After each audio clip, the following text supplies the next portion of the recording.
Et le cartoon, voilà, à partir de 1928 jusqu'au milieu des années 50, va connaître son âge d'or.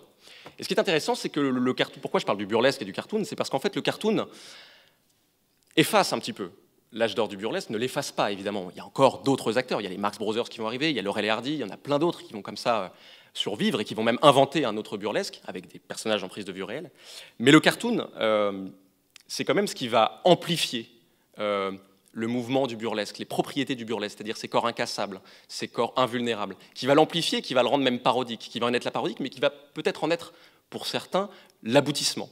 C'est-à-dire que pour certains, le cartoon devient l'aboutissement d'une première phase préparatoire, d'une esquisse qui serait celle de l'âge burlesque. Comme si Charlie Chaplin et Buster Keaton, dans une vision un peu de perfectionnement du cinéma, comme si, en fait, Tex Avery, Chuck Jones, tous ces personnels qui venaient de Tex Avery, Mickey, tout le personnel de la Warner et tout ça, venaient un petit peu mettre le point final sur ce qui était un travail entamé par des corps en prise de vue réelle.